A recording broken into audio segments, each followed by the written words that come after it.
اللي راهم يفاصيو البري هذا ويعاود يدير لك ليتيكات تاع البري من فوق الكتاب المدرسي. العام اللي فات بزاف مواطنين كانوا يعترضوا الاحتيال، بزاف الناس بزاف قال لي كتاب تاع سنه 5 سقاموا لي 280، هما يسقاموا 200 و500 دولار. شراه السيد جابوا لي العام اللي فات قال لي ودي هذا خلصتو 25 تو هاوليك خوه نبيع فيه 12000.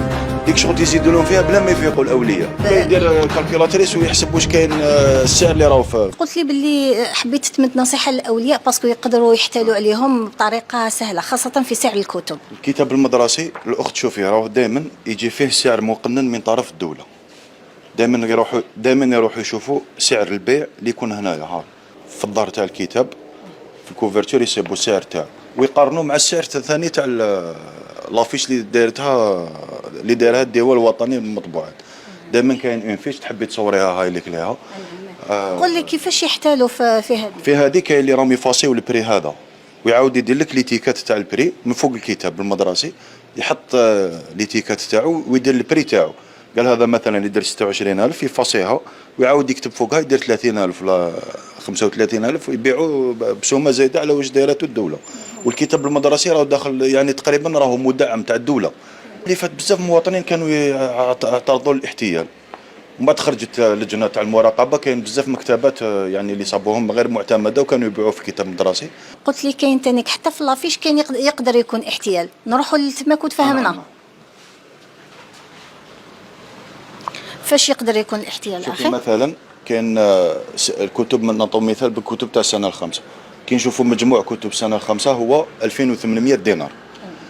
يعني كي يجي واحد يروح يشري 2800 دينار بما فيها كتاب الامازيغيه، هو راه في وسط القائمه كتاب الامازيغيه. حنا بالنسبه للامازيغيه ما يقراوهاش كاع، ما يقراوهاش في كاع المؤسسات التربويه.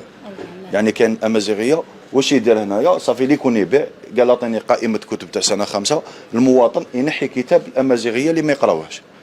تسمى هذيك تسمى 280 نزيدوا نحيوا لها 30000 تاع الامازيغيه صافي كتب سنه 5 في المناطق اللي ما يقراوش الامازيغيه يسقاموا ب 250000. ماشي 280. لا ماشي 280، دائما نحيوا الامازيغيه.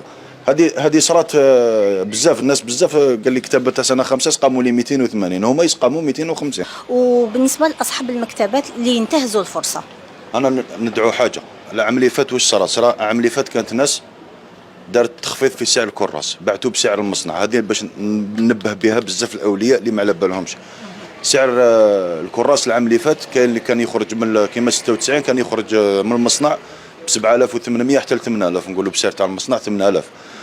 هما واش داروا باعوه بنفس سعر المصنع. يعني هذا كيبيعوا بنفس سعر المصنع يدير لك برا بيبليسيتي يقول لك الكراس تاع 96 8000. كاين انا كي نشري 8000 ماناش راح نبيعو 8000، لازم ندي هامش الربح تاعي نبيعو ب 9000 ولا 8000 ونص. ومن بعد واش يدير لك هو يلي الاولياء ما على بالهمش بالاسعار تاع الادوات الاخرى. قال مثلا المدور اللي يدير 12000 هو في المدور يديره لك 20000.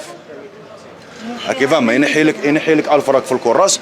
ومن بعد في الادوات الاخرى سواء في الالوان كاين عام اللي فات جاو ناس شراو الوان انا اللي كنت نبيع فيهم، انا نبيع فيهم 10000 راحوا شراوهم من السوق شراوهم ب 25000. يعني يضربك في الالوان 15000. والاولياء ما يعرفوش هذو الالوان شحال راهم يديروا في سعر السوق. ديك شغل يزيدوا لهم فيها بلا ما يفيقوا الاولياء. وكاين قلت لك صارت العام اللي فات انا جابوا لي مدور شراه السيد جابوا لي العام اللي فات قال لي ودي هذا خلصتو 25000 تو هاوليك خوه نبيع فيه 12000. شوفي شحال الدوب نتاعو 13000. علاه ما كاش رقابه. والناس هذيك لا بيريود تاع الدخول المدرسي تكون فيها شويه فوضى وتكون فيها اكتظاظ وكاع. صافي انا ندعوهم يتوجهوا وين كاين مكتبه رسميه. قال روح قضي من المكتبه خاطر المكتبه راه يتعامل مع المواطنين على العام هو يتعامل مع المواطن. ماشي قال نهار ولا زوج ولا ثلاثه، قال يخدم هذيك لا بيريود تاع لا رونتري سكولير سمانه ولا ومن بعد يحبس.